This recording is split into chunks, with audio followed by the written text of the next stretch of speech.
Last వీడియోలో కొత్త కుండలో చికెన్ బిర్యానీ చేశాం కదా, అప్పుడు అనవసరంగా కుండ నాశనం అయిపోయింది. అదే బిర్యానీ నాశనం అయిపోయింది, కుండ గదిలేండి. కానీ ఈసారి మాత్రం పక్క పల్లెటూరు పద్ధతిలో నాటుకోడి బిర్యానీ చేసాము. నాటుకోడికి బొచ్చంతా పీకేసి తర్వాత దాన్ని నీట్ గా కాల్చుకొని పసుపేసి బాగా మసాజ్ చేసి తర్వాత బిర్యానీ చేసాము. టేస్ట్ అయితే అదిరిపోయింది. మాటలు లేవు, మాట్లాడుకోవడం లేవు అంతే. వీడియోని చివరి వరకు చూడండి, చాలా బాగుంటుంది వీడియో.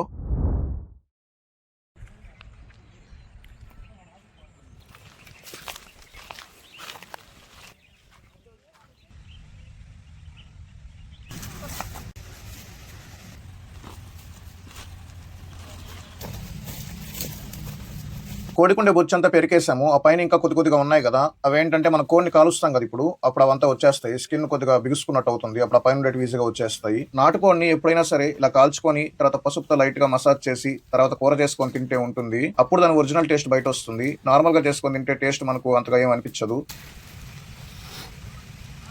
చిన్నగా ఏం కాదు కానీ మనం కట్ చేసుకుంటాం కదా మనం చిన్నగా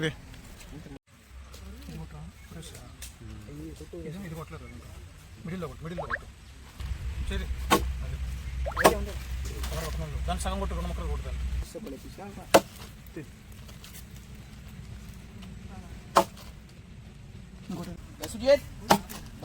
పోయి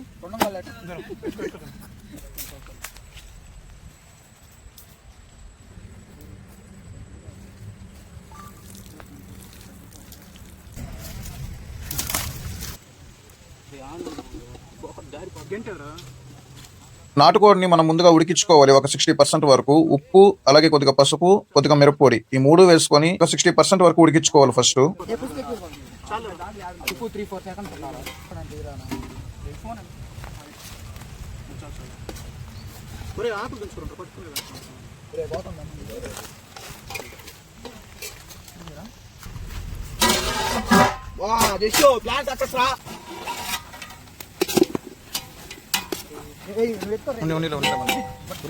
పట్లు తోయిండ్రా ముందరకే, మంట బయట వచ్చేస్తుంది.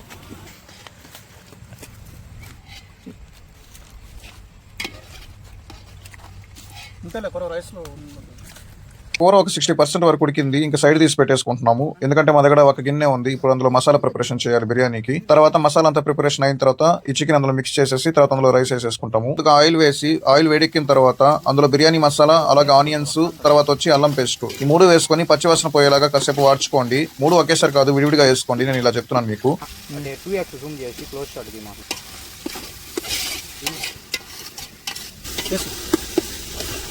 ఇంకొంచెం ఎక్కువ వేయాలి దాంట్లో అదే వేసేయాలి పాటలు చేసి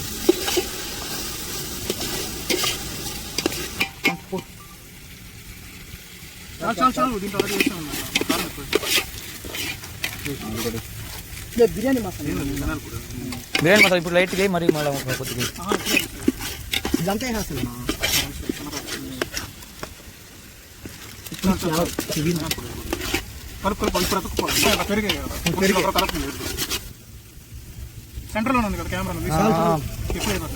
మసాలా అయితే ఆల్మోస్ట్ రెడీ అయిపోయింది. ఇప్పుడు ఇందాక మనం ఉడికించుకున్నాం కదా నాటుకోడి, అది ఇందులో వేసుకొని ఒక 2 minutes బాగా కలుపుకొని తర్వాత ఇందులో రైస్ వేసుకోవాలి.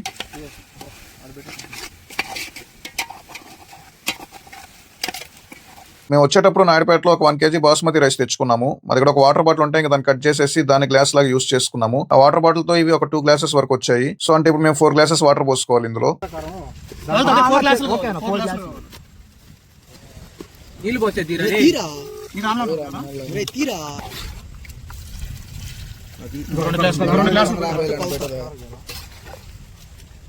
వాటర్ బాటిల్ ని హాఫ్ గా కట్ చేసేసి దాన్నే గ్లాస్ లాగా యూస్ చేసుకున్నాము, అంటే రైస్ కి కొలత పెట్టుకునే దానికి.